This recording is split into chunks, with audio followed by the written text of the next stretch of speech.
Good morning, everybody. I'm going to have you take your seat. It's now 8 o'clock and it's time to proceed with the DuPage County Finance Committee for Tuesday, April 8th, 2025. Can I get a roll call, please? Member Cahill. Member Childress. Yes. Member Covert. Here. Member Dessert. Member Eckhoff. Member Evans. Here. Member Galassi. Here. Member Garcia. Here. Member Heather. Member Honig. Member Krajewski.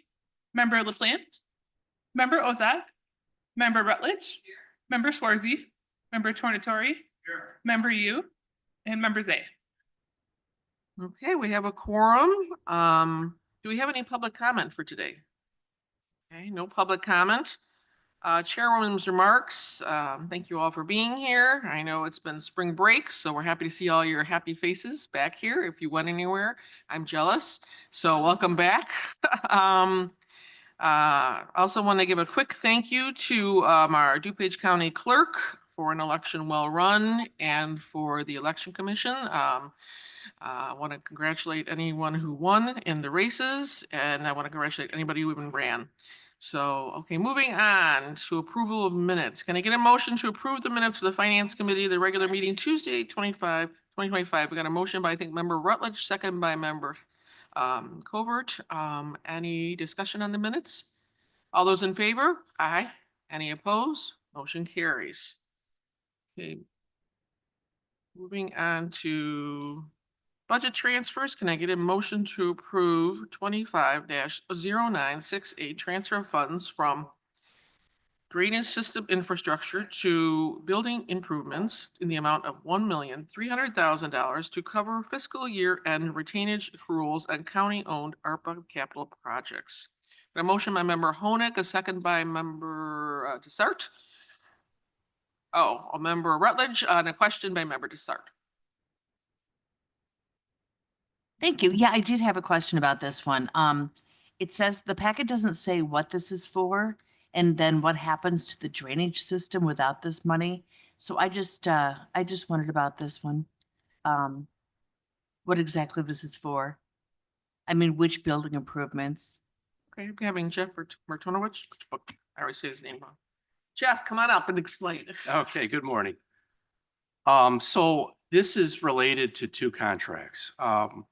Really one for white and one for the HVAC replacement system. So what happens with certain construction contracts at fiscal year end is we record what is called retainage, and we hold back a percentage of money. So as to, at the end of the contract, to incentivize the vendor or the contractor to complete the projects. So the 1.3 million is related to these two projects. They're nearing the end, and we can record this audit entry, if you will, for retainage. Now, I can't answer your specific question on the drainage project itself, but as far as the budget transfer and the entry, that's what it's for. Okay, so I'm still confused. So if money comes out of the drainage project, which is what this little blurb says, then is it excess money that the drainage project didn't get done? Or No. it was less expensive than one thought initially? No, this actually is in the ARPA fund. Right. To cover that. So it will be paid out in the future. We're just holding it back as retainage to incentivize the contractor to finish. Okay. So it's not actually transfer of funds. It's more just holding back funds. Holding back funds. Yeah. And that's specific in contract language. And then will we have to revote on transferring them back? No, this is the entry now that it's an expense. It's called retainage payable at the end of the year on these two contracts. And that payable will be recorded in the ARPA fund. Okay, Mary Catherine, did you have comments? I guess it's a budget transfer. So the timing of with drainage projects of what we thought how it was originally going to go was a little bit different than what ended up happening because the St. Joe's Creek project went into 2025. So the drainage project was 1 million. We had to move them. You know, when we originally budgeted things a year and a half ago, we thought the budget was going to be a little bit different. Higher, $1.3 million higher, Yes, and it wasn't. yeah. So yes, there are things, it's not the total budget, it's when the money flowed between 24 and 25. Okay, thank you both. And I think the St. Joseph Creek, because I did ask this during stormwater, I think they've ordered the product, the gates that are coming down there in Texas, and they're going to be delivered. So correct me if I'm wrong, members A. So I think that's where they are. Yeah, that's where we are, but I mean, no one talked to us. I would just be a little nervous because a lot of that St. Joseph's project is federal funds. If they do not come through with those federal funds, then we will have to try to find a way to fund that along with Lyle. So stay tuned. Will do.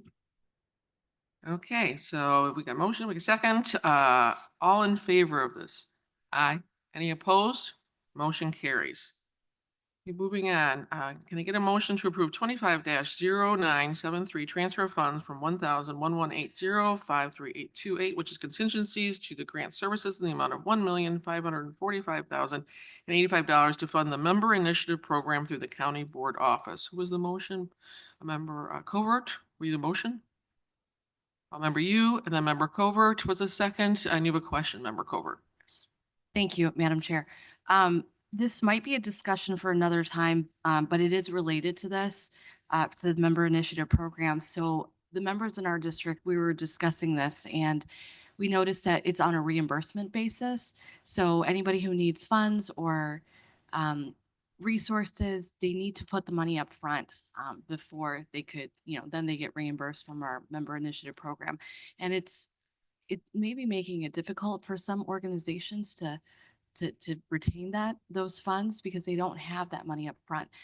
Is there, and I understand that, there's an accountability and transparency component to that, which is very important.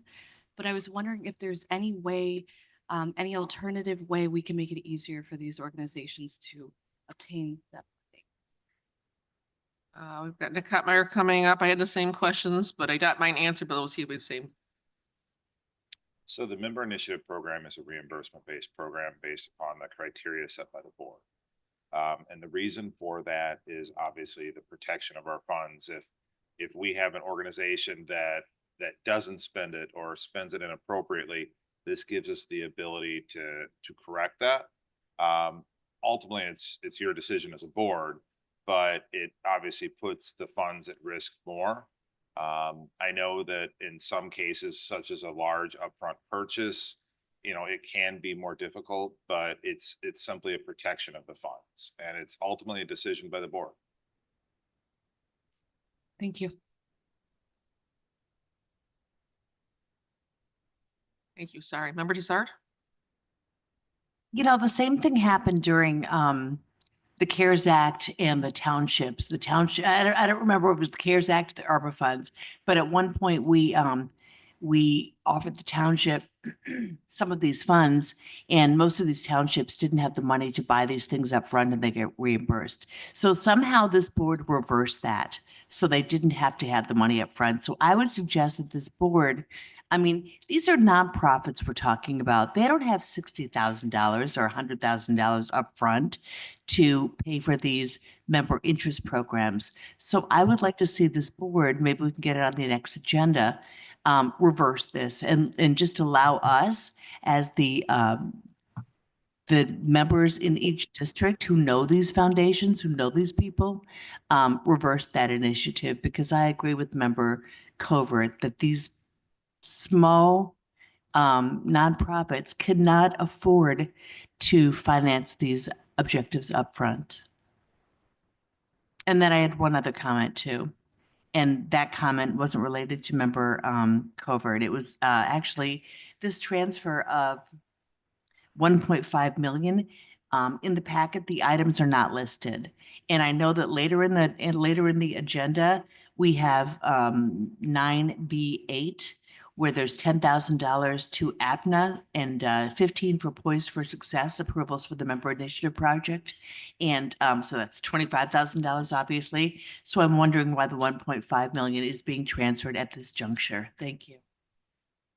So the first question, obviously, that's for you as a board to figure out whether you want to do ultimately a blanket approval where you do everything up front, or if you do a one-off if somebody can't afford it.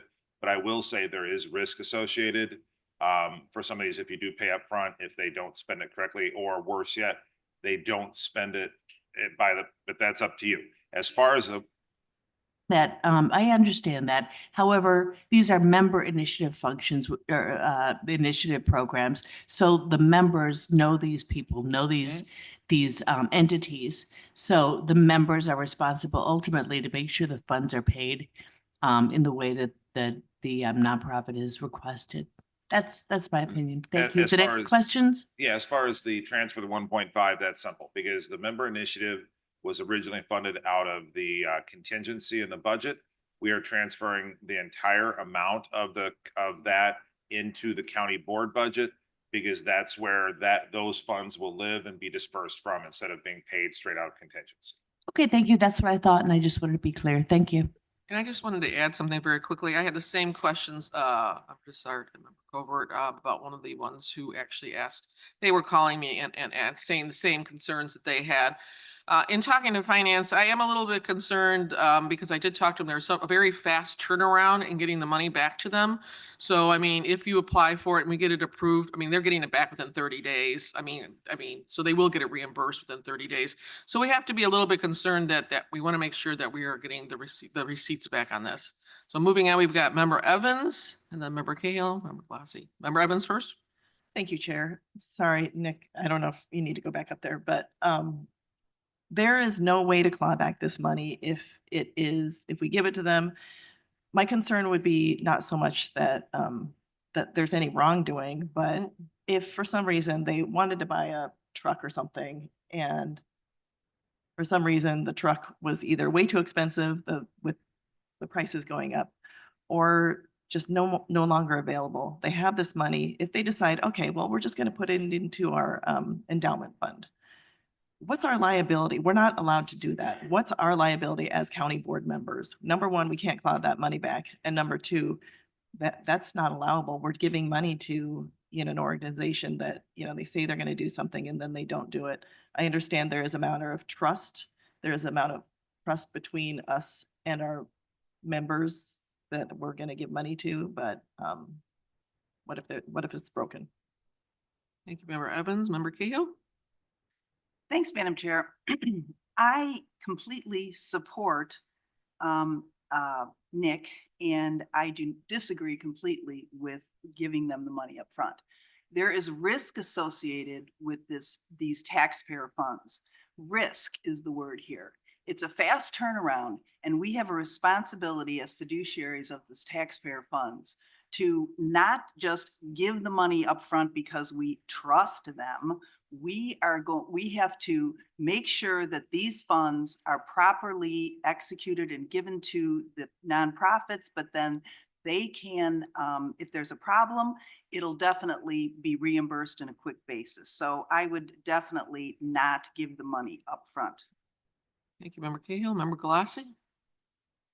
I'm just echoing what the last two members have said, and I, for transparency and the protection of taxpayer dollars, I fully support the reimbursable procedure that we have in place. Thank you. Okay, Member Ozak. I have a question about the amount. I thought that the original grant was 1.8 million and I see 1.3 million here. Last county board, we transferred, I think, 251,000 Sorry. for those. So it is 1.8 Covered. and Got it. ultimately overall it'll be 1.8. Thank you. Thank you. Any other questions on this item? Okay, I think we can have a discussion, perhaps maybe in our old business, if you want to bring that back up again, and we may get a consensus. But right now on this item itself, all in favor? Aye. Any opposed? Motion carries. Before I go on, I want to acknowledge, and I apologize, I did not realize that Member LaPlante is online. Thank you. A quorum of the members is physically present, so I will entertain a motion to permit those members not physically present due to personal illness or disability, employment purposes, or the business of the board, family or other emergency, or unexpected childcare obligations to participate by video or teleconference. I have a motion by member Desart, second by member Cahill. All those in favor? Aye. Welcome. Oh, any opposed? Okay, motion carries. Welcome, member LaPlante. I'm sorry, I didn't notice you earlier. So moving on to item 6C, can I have a motion for 25-0967 budget transfers from 4/8/2025 for various companies and accounting units? We've got a motion by member Cahill, second by member Covert. Any discussion on this item? All those in favor? Aye. Any opposed? Motion carries.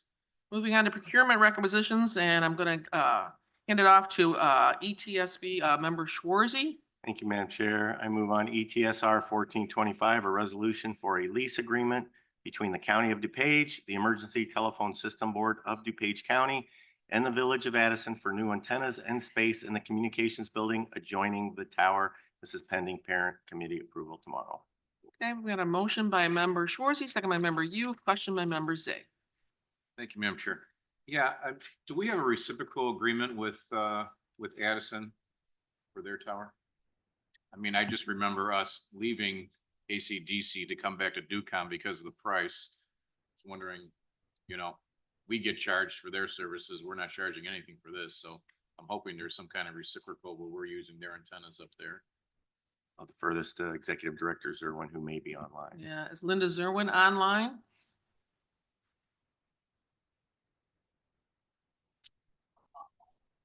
That's fine. I mean, I just Okay. wondering, I'm not gonna hold it up. I was just wondering if we have a Okay. reciprocal agreement. Okay, with- someone's gonna get a hold of her and we'll get that answer for you either before this end of this meeting or before county board. Okay? Thank you. Okay, thank you for the question. All those in favor? Any opposed? Motion carries.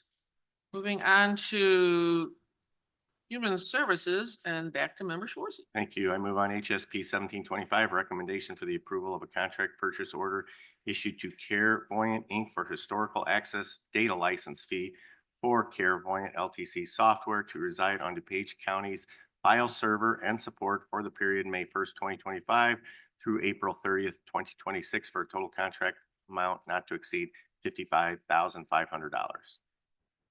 Okay, we're gonna motion by member Schwarzy, second by member Yu. Any discussion on this? Member Yu? Yes, thank you, Madam Chair. I do have the question, maybe Anthony could come up and answer this one, just because I know that we were trying to get off of the mainframe and I wasn't sure if this would keep us on the mainframe for longer now that we're no longer going to be using this other service for the storage of this data. Good morning. So I'm sorry, could you repeat the question, please? Sure. So I know that we were trying to get off of the mainframe and I wasn't sure if this would hold us back from doing that, completing that goal, because I think it says that we're going to be residing on the file server and this is something that we want to ultimately get rid of. Yes? Yeah, thank you very much for your question, Member Yu. The answer is no. So there is only one application that currently resides on the mainframe, the Warren's application, but the Sheriff's Office is currently working on a solution. It's currently in process. Goal is to have it off or have that new application up and running by June and have the current warrants applications on the mainframe shut down after that. So just to follow up, so this is a $55,000 so that we no longer have to use Carevoyant going forward, or? I apologize. I'm not Oh. familiar with this. I think Okay. someone from the Sheriff's Office would have to answer this. Right.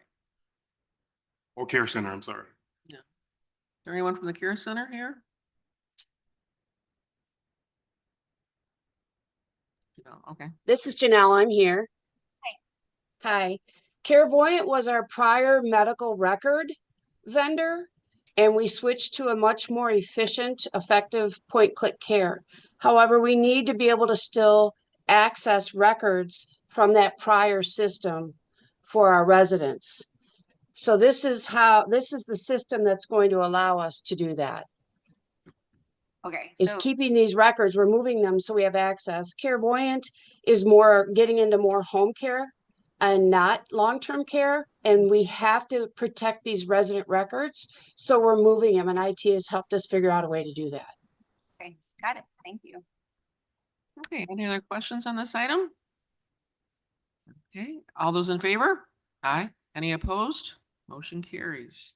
Member Swarzy. Thank you. I move on HSR 825, recommendation for approval of a memorandum of understanding between the Village of Glen Ellen and DuPage County with DuPage County to act as a responsible entity and perform the environmental review under 24 CFR Part 58 as necessary for Glen Ellen's community project funding grants. Got a motion, Member Swarzy, second by Member Covert. Any discussion on this item? All those in favor? Aye. Any opposed? Motion carries. Thank you, Member Swarzy. Moving on to Judicial and Public Safety and Member Evans. Thank you, Chair. I'd like to move on JPS R-5-25, resolution to rescind JPS P-39-24 issued to Video and Sound Service, Inc. to provide maintenance and repair of the campus security system as needed for the county campus. And the contract amount is $301,582. Okay, we got a motion by Member Evans, second by Member Yu. Any discussion on this item? All those in favor? Aye. Any opposed? Motion carries. Thank you, Member Evans. Moving on to Public Works and Member Childress. Thank you, Madam Chair. I'd like to move on FMP 1625, recommendation for the approval of a contract to Nolan Sales Corporation to furnish, deliver, and install interface carpet and flooring as needed for the county's facility for facilities management for a period of April 15, 2025 through April 14, 2027 for a total contract amount not to exceed $150,000. Okay, we got a motion by Member Childress, second by Member Rutledge. Any discussion on this item? All those in favor? Any opposed? Motion carries. Thank you, Madam Chair. I'd like to move on FMP 1725, the recommendation for the approval of a contract to Hay and Associates to provide natural area management, including control burning, weeding of the native gardens on the county campus for facilities management for a period of May 1st, 2025 through April 30, 2026 for a total contract amount not to exceed $41,000. A motion by Member Childress, second by Member Zay. Any discussion on this item? Member Yu? Thank you, Madam Chair. I noticed that in the bid tabulation that this was actually not the lowest responsible bid, and so I was just wondering if there was a reason why Hay and Associates was picked. I must be missing something. Okay, we're gonna have Sarah from Stormwater come up and explain.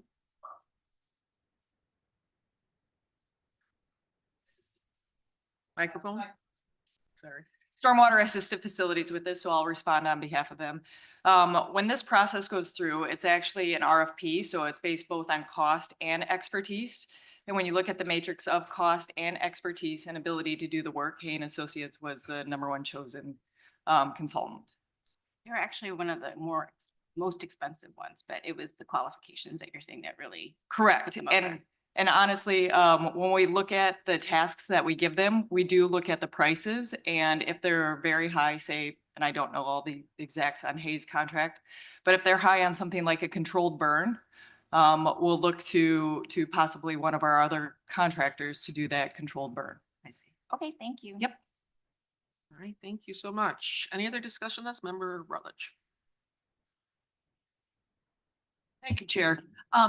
Is this a different vendor than who's been maintaining those grounds for the last couple of years? For facilities, this is the the first renewal of the contract, so it's the second time Hay and Associates has been utilized for the facilities campus. Have they done control burns yet? I it- think they've done it over on this berm over Okay. here. They have to be very cautious on No, where to I- do controlled burns on campus. Sure. All right, thank you, sir. Okay, any other discussion on this item? Member Yu? I'm sorry.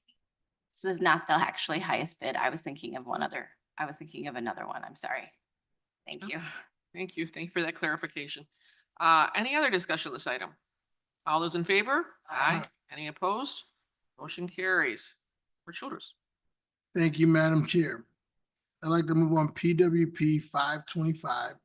Recommendation for the approval of a contract order to Olson Roofing Company to prepare, remove, and replace the roofing system on the Southeast Regional Facility for Public Works for a period of April 8, 2025 through November 30, 2025, for a total contract amount not to exceed $193,325. Here we got a motion by member Childress, second by member Rutledge. Any discussion on this item? All those in favor? Aye. Any opposed? Motion carries. Thank you, Madam Chair. I'd like to move on PWP 425. Recommendation for the approval of a contract to Univar Solutions to furnish and deliver sodium bisulfite to the Woodridge and Knollwood Waste Treatment Facility in bulk on an as-needed basis for a period of April 8, 2025 through March 31, 2026, for a total contract amount not to exceed $45,000. Got a motion by member Childress, second by member Schwarzy. Good morning, everybody. Any discussion on this item? All those in favor? Aye. Any opposed? Motion carries. And finally, Madam Chair, thank you.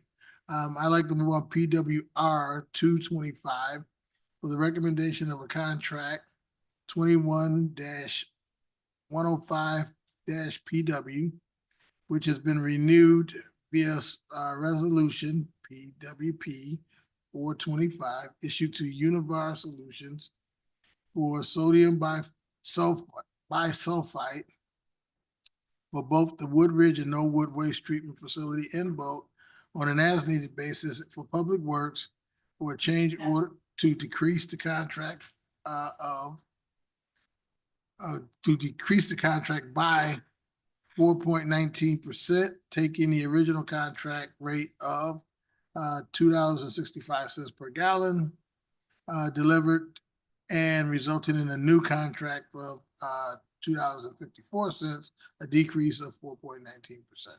Okay, we got a motion by member Childress, second by member Desart. Any questions on this item? All those in favor? Aye.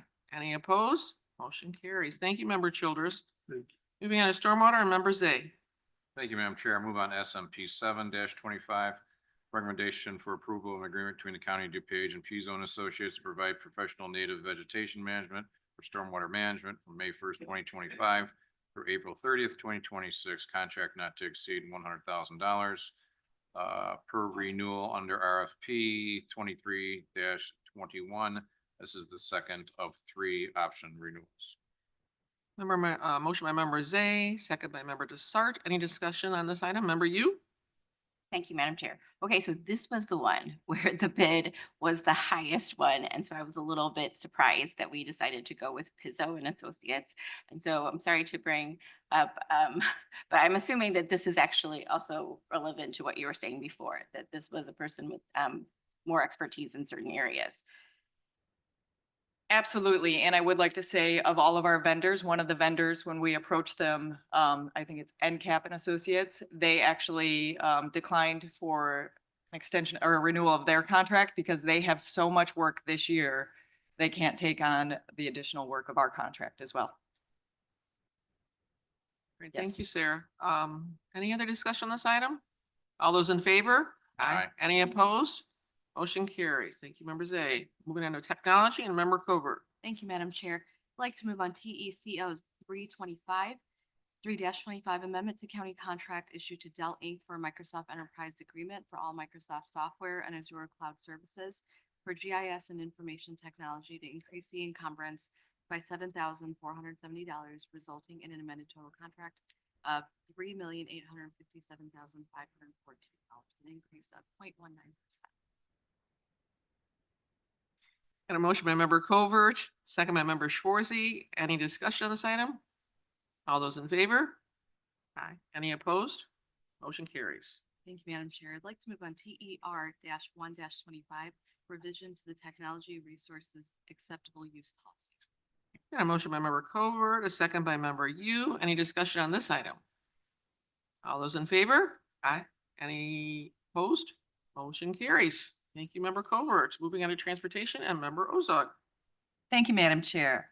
I move for approval of 250811 amendment to resolution DTP 6423 issued to Monroe Truck Equipment to furnish and deliver Monroe spreader and plow repair and replacement parts for the Division of Transportation to increase the funding in the amount of $50,000, resulting in a final county cost of $140,000, an increase of 55.56%.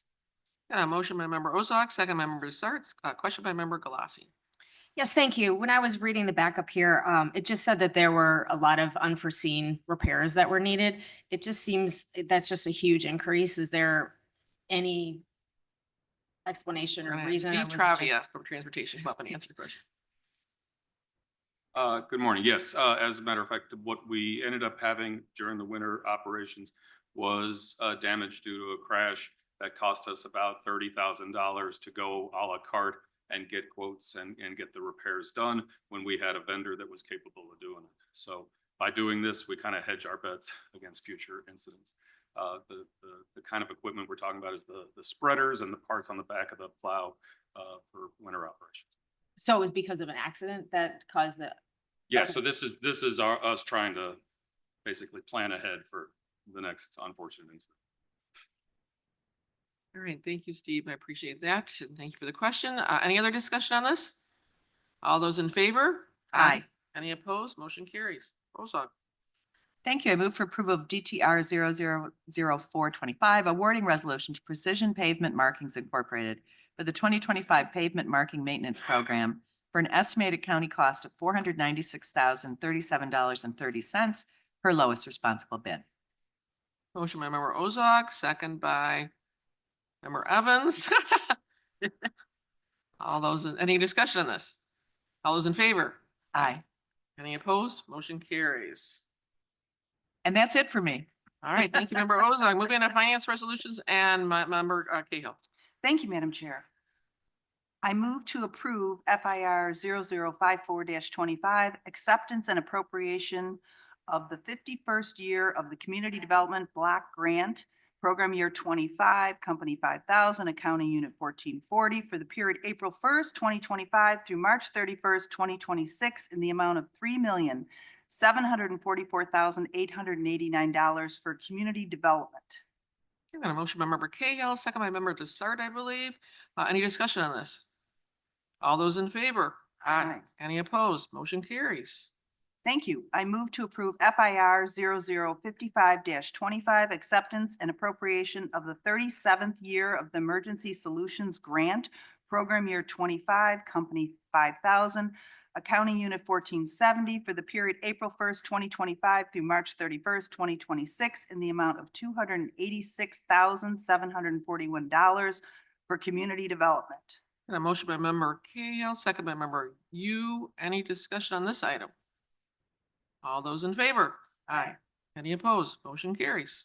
Thank you. I move on FIR 0056-25, acceptance and appropriation of the 34th year of the Home Investment Partnership Grant, Program Year 25, Company 5000, Accounting Unit 1450 for the period April 1st, 2025 through March 31st, 2026 in the amount of $1,727,602 for community development. Motion by Member Cahill, second by Member Yu. Any discussion on this item? All those in favor? Aye. Any opposed? Motion carries. Thank you. I move on FIR 0057-25, acceptance and appropriation of the DuPage Housing Authority Family Self-Sufficiency Program, Program Year 25, Agreement FSS 25 IL, Company 5000, Accounting Unit 1740 from January 1st, 2025 through December 31st, 2025 in the amount of $184,000. A motion by Member Cahill, second by Member Desart. Any discussion on this? All those in favor? Aye. Any opposed? Motion carries. Thank you. I move on FIR 0060-25, acceptance and appropriation of the Help America Vote Act Polling Place Accessibility Grant, Program Year 25. Company 5000, Accounting Unit 1071 in the amount of $675,236. Got a motion, Member Cahill, second by Member Desart, question by Member Zay. Thank you, Madam Chair. Like, it's a general question, all we see from the clerk's office is grant approvals and pay raises. We've had 2 elections. We've seen no capital expenditures whatsoever come to us. And I thought the chair went down and got a new state law passed January 1st. I'm just wondering why we're not seeing anything else from the clerk's office. It seems kind of strange going now through 2 election cycles that we haven't seen any capital outlay or expense whatsoever brought to this board for approval. Maybe else have any comments? I mean, I think it's great that they're getting grant money to fund, to try to make polling places more accessible for the disabled. I don't see anything wrong with that, so I'm not quite sure what capital expenses you're expecting to see. So maybe you can be a little clearer on that. Well, I mean, anything they would spend on the election, paper, ink cartridges, any kind of IT upgrades. I mean, anything. We haven't seen anything since before the presidential election. I mean, it's 2 election cycles. You'd think they would be spending capital like every other department, on capital expenses. Okay. I mean, yeah, it's great that they're getting these grants, but it seems like these are the only things we're seeing. We're not seeing any day-to-day operational capital or anything else that's being brought. Again, anything over, I can't believe all the contracts are under $25,000 per the new state law. Okay, Member Ozog, I think you were first, or Member, sorry, Member first. First of all, I'd like to point out, I don't believe we see that kind of detail from everybody all the time. And secondly, I'd like to also discuss the fact that our first 3 resolutions here and number 8E are all federal money, I believe. So we could be looking at losing all of that federal money. And I just want to point that out as we go forward this year. So that's about $6.3 million, all federal funds and all at risk. Member Dessart? Thank you. I just wanted to point out that what Member Zay said is just not true. It's not factual. We had on this budget in the last 6 months, a year, that expenditure for a vehicle lift, a forklift or something like that. And just asking for that money, the clerk was given a whole lot of trouble as well. So there have been capital items on our agenda. I just wanted to point that out. Thank you. Member Rutledge? I'm just gonna piggyback on what Member Ozog was saying, and I was gonna bring it up under new business, but I'm concerned about LIHEAP funds. Nobody knows where those are going to come from. That office has been closed, so on top of the points that Member Ozog made, that is something else that we've got to consider because we can't let people be cold in the winter. Thank you. And I have a quick question for perhaps maybe it's for Nick, just or clarification, or even Jeff. Other departments, once they get their budget approved through the budget approval, do they usually have to come to us for capital? If it's over $25,000, I believe it's over 25,000, but we don't need to see paper that they buy for the election or anything like that. I just want to make sure that we're being fair with all departments. The 25,000, I mean, 15,000 is the number. Anything over that goes to committee, anything over, then it comes to board. So yes, every purchase over 15,000 Over comes to 15, board, okay. committee or board. Thank you. Okay, so I guess we'll just have to assume that the clerk at this point in time has not bought anything over $15,000 since nothing's come before us. Again, I'm grateful that these grants are becoming available so we can help our polling places become more accessible to disabled people who cannot get into it as easily as maybe all of us can. So thank you to the clerk's office for that. And thank you for all of your opinions on here, and we'll go forward from here. So moving on to the next item, and Member Gale. Oh, did you have another thing, Member Galassi? Oh, Member LaPlante has something to say? I'm sorry. Thank you. Member LaPlante? Thank you, Chair. Just to be clear, because of our past history with lack of communication and lack of information from the clerk's office, I'm not sure that we should just assume that anything hasn't been bought over $15,000. Do you think we could possibly just ask and get an answer? I think that's absolutely something we can do. Member LaPlante, we can ask. And I know when we do our next budget, we're going to have them come up here and do a whole budget presentation before the next budget's approved. So they'll be showing us exactly what they have in mind for the next year. So that would be great. I'm going to require. All right. And so we'll get that information then from you. Yep, I will request that of the clerk. Thank you. Member Eckhoff. I guess I would ask staff now, do we know? We haven't seen anything that would warrant those. It hasn't come before Come us, so before us? I'm assuming no. I mean, it seems like we're swimming in the dark or something. We should know what's going on. As far as elected officials, they will decide when to bring purchases through. We do not know of those, anything outside of what's brought to board. So there's no checks that we're writing for them to pay for things that would be over those amounts. We can definitely go through the system and see if there's anything in there. We'll talk, I know the state's attorney, our finance team, auditor will look at it and see if there's anything that rises to that issue.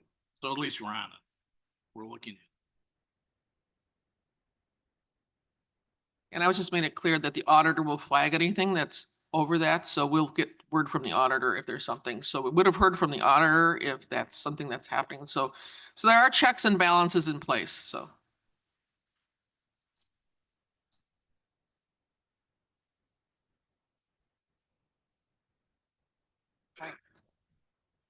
Okay, sorry, getting clarification from the state's attorney or the assistant state's attorney here. The auditor will let the finance department know if something needs to be flagged that's over $15,000. 30,000 is the statutory, so, okay, so we got that, but I will ask for the clarification that member of the plant requested, so I will ask that, so maybe we can get a little bit more information. But again, we need to be clear that we are consistent with all departments, so that's something that I want to make sure that we do. So, okay, moving on to the next item, and member Cahill. Oh, wait, did we vote on this one? No. Can we get all in favor? Aye. Aye. Any opposed? Motion carries on that item. Okay, moving on to the next item now. Member Okay. Cahill. I move to approve FIR 0061-25, acceptance and appropriation of the Illinois Voter Registration System Grant Program Year 25, Company 5,000, Accounting Unit 4250, in the amount of $922,831. We got a motion by member Cahill, second by member Desart. Any discussion on this item? All those in favor? Aye. Any opposed? Motion carries. Thank you. I move on FIR 0058-25, authorization to transfer and appropriate up to, but not to exceed $6,492,902 in additional funds from the impact fees funds, Company 1500, Accounting Units 3640-3649 to the impact fees funds for the fiscal year 2025. We got a motion by member Cahill, second by member Rutledge. You did get a piece of paper, I believe, explaining the impact fees on your desk from the finance department. There was a little bit of a change.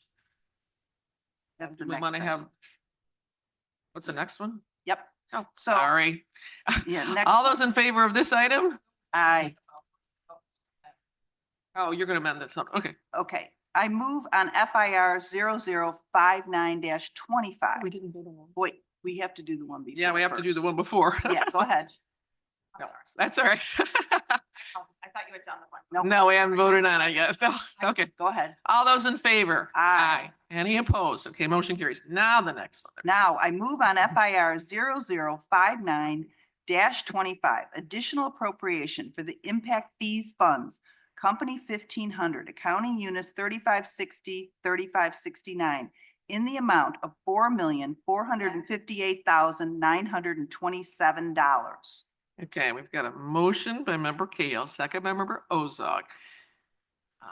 Now I move to amend No, no, all in resolution. favor? First, we No, have to go, all sorry. in favor? Don't I'm vote sorry, I yet. was wrong on the first one because there was two, but this one go right ahead. I move Okay. to amend Resolution FIR 0059-25 to remove page 1 of the attachment of the resolution and replace with a new first page at your seats, which accurately reflects there is one consolidated balance sheet necessary for accounting purposes. Now Motion by vote. member Cahill on this now, second. Okay. All in favor? Aye. Any opposed? Okay.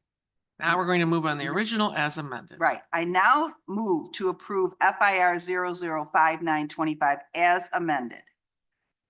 Got a motion by member Cahill, second by member Ozog, question by member Yu. Thank you, Madam Chair.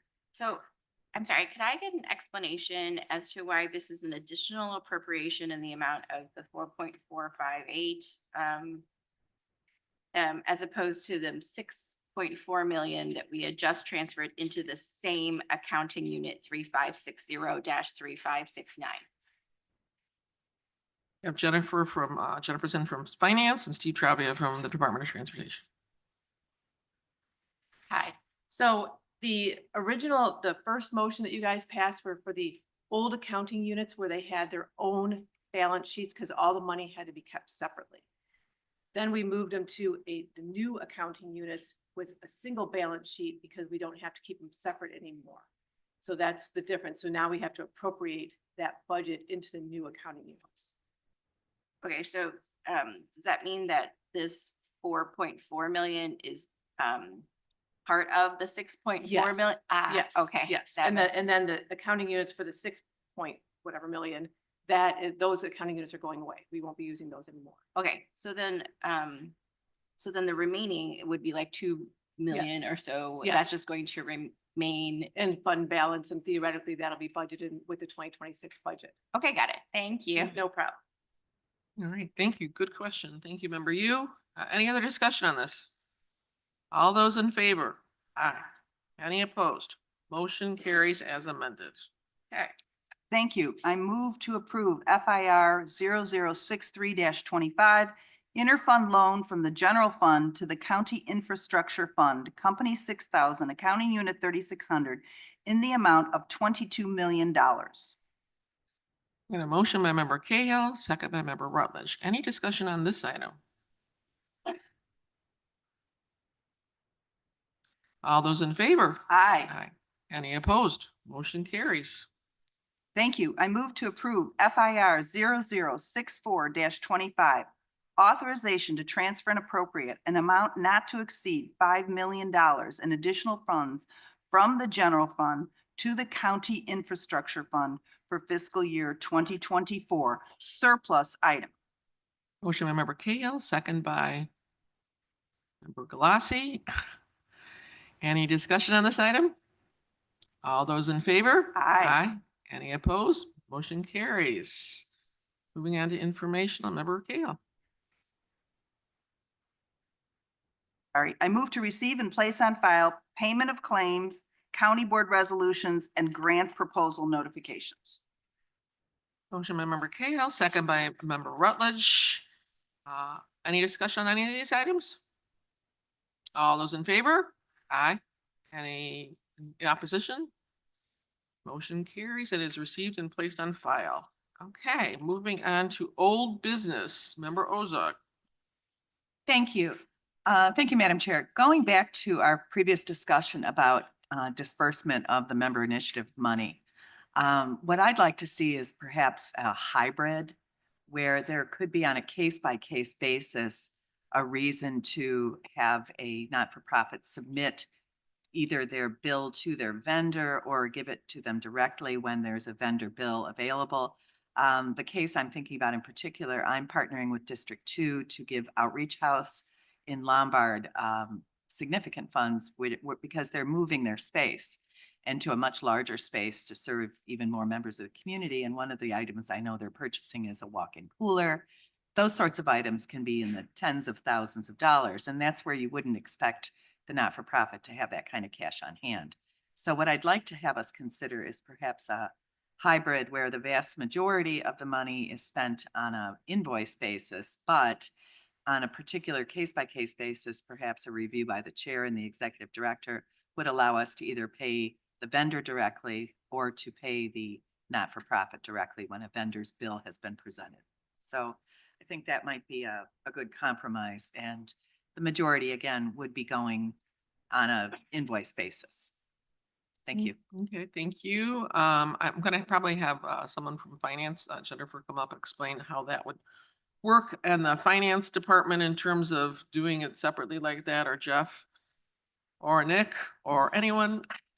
And not I to don't want to create make any the, more I work. mean, I don't make so much work harder for our staff. I'm so- sorry, but I really could see the possible need here.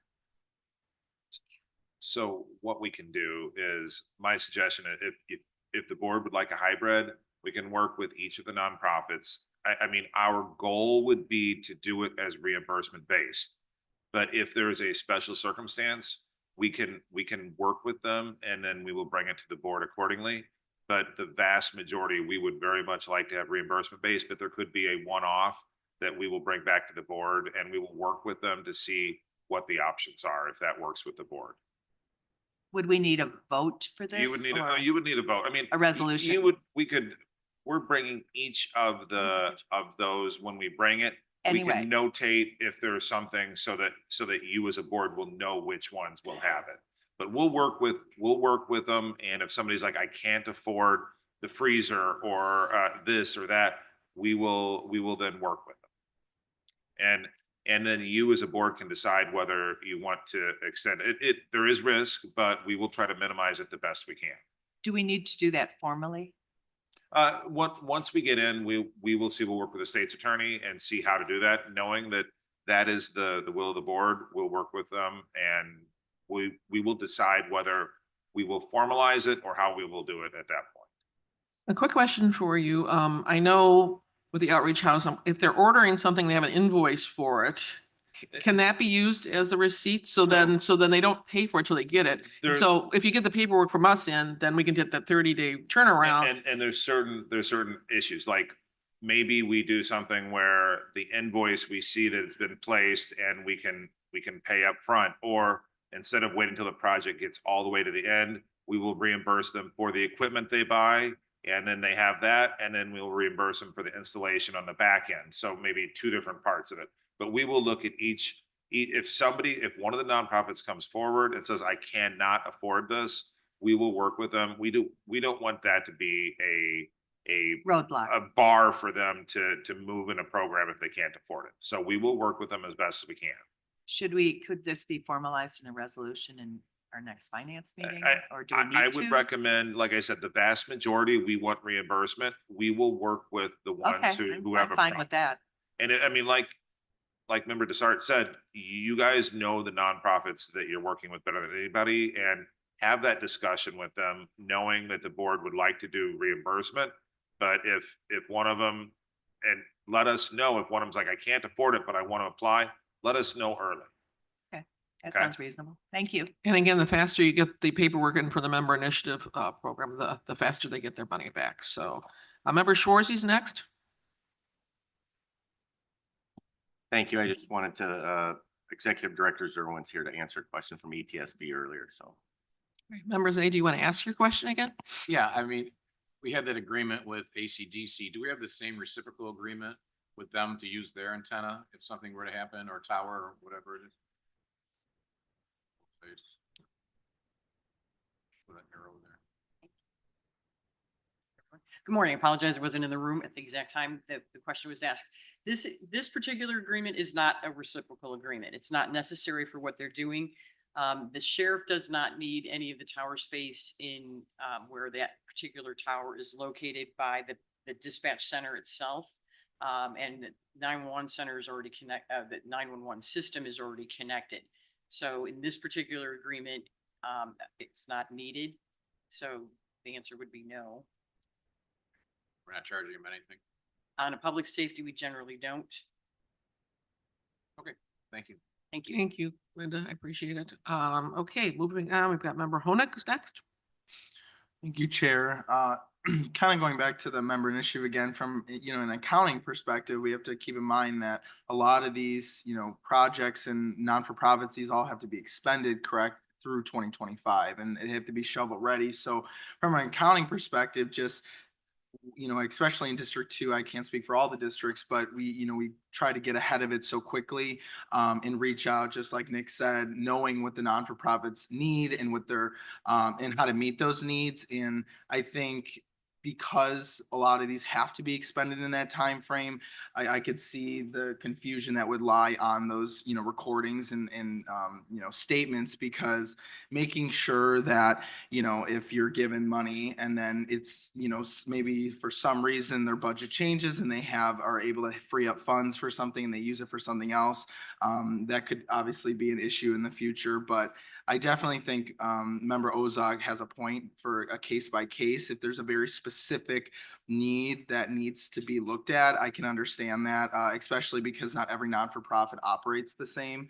And I know again, in, where, District 2 is giving money, we have worked very closely and spent countless hours trying to understand the non-for-profits and also where else the money is going to see, what situation they're in so that we can, work as well as we can together to make it as low risk as possible. So I do think though, I would be interested in just looking at if there is a specific case, but also making sure you get in the member initiatives as quickly as possible. So we have that time from now until the end of the year to make sure that we're on top of this, that we allot ourselves that time to make those corrections if needed. So that's all I have. Thanks, Chair. Thank you, Member Honig. Member Covert's next.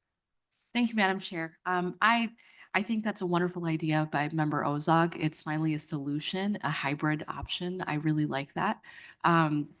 I just wanted to, Member Desart had mentioned this before, that we had this disbursement before during the CARES Act. So I'm really curious as to how we did that and whether we could do that right now with the member initiative program and how it worked. CARES Act was before my time. I'm going to have Nick answer that. I will start it and then I might have to turn over to Mary Catherine. So I think what you're referring to is a LARPA program. And during that program, if I recall correctly, we did front load or front pay some of the capital only. And that's what we did. We did do some provide the funding ahead of time for the capital. But the ones that are problematic are more the programs, because a lot of times people have an idea they want to spin up a program, but they don't do it fast enough, and also they run out of the budget year, and that's the problem. So the capital actually, in a way, has a little bit less risk than the programs, because the programs, they always struggle to get it done in time. But in the LARPA, we did prepay some of the capital. Thank you. So, okay, thank you. Member Covert. Member Evans? Thank you, Chair. Everybody else pretty much said what I was going to say, so that's it for me. All right. Thank you. Member Desart. Well, thank you. Bouncing off some of what my colleagues have said, I love Member Ozog's idea. And I just want to hear a firm regarding the member initiative program and a nonprofit not being able to front an initiative.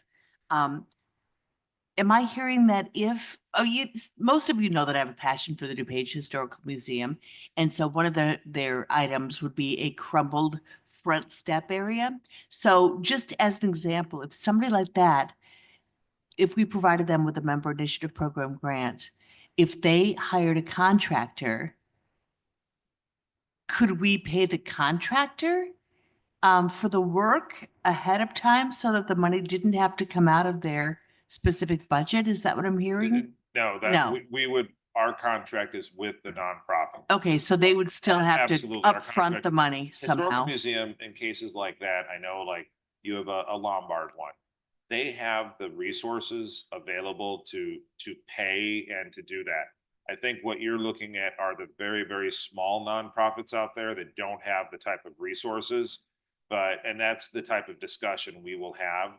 I mean, if the Historical Museum knows they're going to get $50,000 and they've got to front it for 30 days, and they would have no problem with it.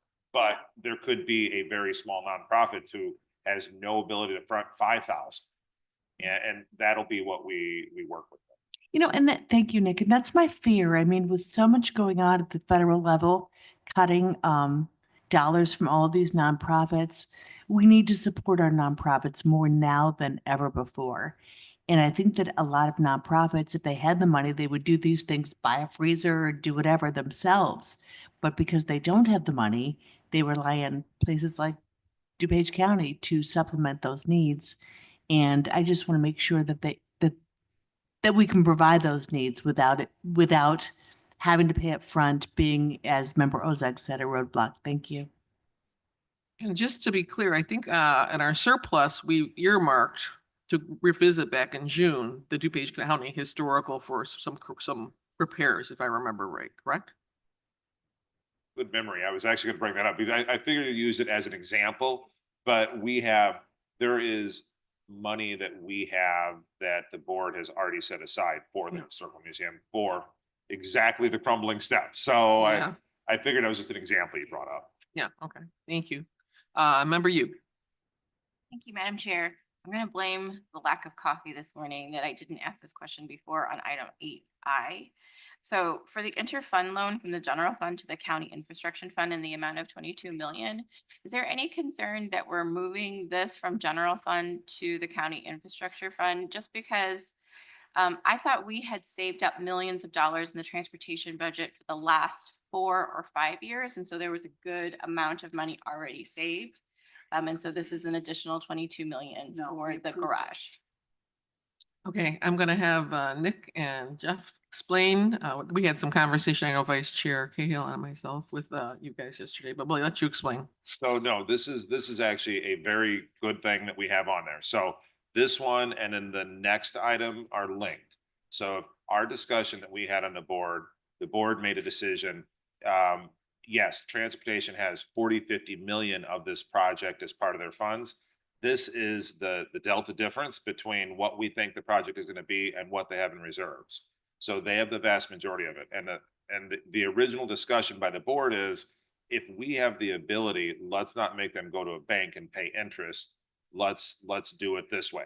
And so what we did, the first installment of that was out of the surplus. And I'm happy to announce, I mean, our original installment was 800,000 to $1 million, but we had a lot more additional revenue come in from the treasurer to allow the 5 million. The one thing I will tell everybody is this 5 million is going to be put in the infrastructure fund. DOT will not need this money for several years. So if for some reason there is a emergency that we have, federal funding, something like that, you as a board can always pull that back. So you are basically earmarking it right now for the rest of that, for the starting point of the loan. DOT will bid out this project later this year. Hopefully it will be far less than 22 million that we need, but we will know, but this is a first installment for that promise to DOT. And this allows them to do the project, without doing a bank loan, and then they will pay us the general fund back then over time. So we are not out any money. My issue wasn't with regard to the actual interfund loan. Like I remember the vote that we took that we were going to be loaning ourselves this money, which I totally am fine with. It's just, I thought it was more about the timing, about whether or not we need to keep the money in general fund, if it's an interest bearing account versus this one. That's all. In the infrastructure fund is still a general fund, but this is simply, that's where we park all of our capital money. Okay, great. Okay. Thank you very much. Okay, Member Cahill? So I just want to follow up. So yes, we did approve the 22 million. So this is going to be within the general fund, earning interest. The second item, the $5 million, is actually a really smart thing to do because we had fiscally responsible, I should say, because we've had a surplus. So we're taking this $5 million and we're putting it over to the county infrastructure fund. So maybe they don't have to, the interest, that loan will be reduced and there won't be additional interest. We can provide this additional $5 million. So Nick or Jeff, do you want to? Sure. So we did have a long discussion about this last night, including the timing. The $5 million that we're talking about now that was approved to be transferred to the DOT Infrastructure Capital Fund, that came from additional surplus that we generated for 2024. Now that our external auditors are in and we're finishing up our financial statements, we have a real hard number where we know what our ending general fund surplus will be. So that 5 million will go immediately after county board approval. We'll transfer that money. So then the 17 million that's left, that there's discretion that in the resolution that gives the CFO the ability to transfer that money as needed. Now, the timeline that we worked out with Steve Travia, they probably will not need that money until maybe even 2028. So that money, that 17 million, will stay in the general fund, earn interest. And then as it's needed, after bids come in and whatnot, as the project moves forward, then we'll transfer that accordingly. And we'll give the board updates on obviously where that project is and how we're progressing with funding. Okay, thank you. That was helpful. All right, any other questions on that? One comment I had to make regarding the member initiative program is that I know Member Schwarzy and I have had a lot of experience with the DuPage Foundation in terms of seeing what the issues are sometimes when the money is given out and then trying to follow up with the recipients and things. So I'm a little hesitant on, I think a hybrid is a good idea, but really just maybe for some capital, but not for programs or services, because sometimes they have the best laid plans, are going to hire somebody, and sometimes finding them is difficult. So I really think that would be a headache, quite honestly, for us and for our staff. So I'm not really in favor of that. So I think we have to be really cautious when we're actually doing anything ahead of time. That's something that I feel strongly about just because I've seen it happen with the foundation. So I think that we'll do it on a case by case, as you said, but I cannot emphasize enough that the sooner you get these member initiative program applications in, the better, because we're already in April and it's 2025 and they have to be done by the end of December 2025. So thank you so much for that great conversation. Is there any new business? Member Rutledge. Thank you, Chair. And I've raised it, talking about some of the other items that we talked about this morning, but the office that generates LIHEAP checks has been closed. There is no opinion yet about who will disperse those funds. So, and I know when everybody came back from NACO, they were like, oh, take a breath, calm down. It's all going to be fine.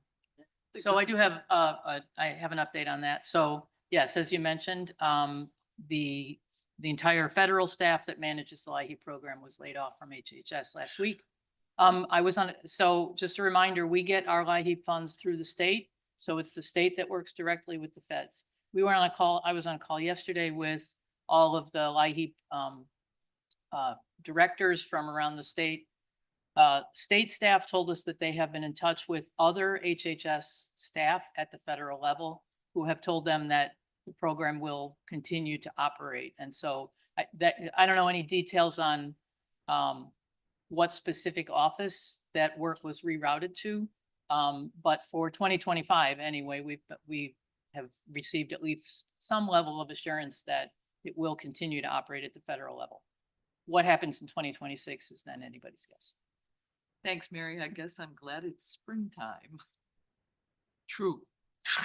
Good point. Thank you for bringing that up. Any other new business or old business? I guess. No, we're new business. Okay. Then without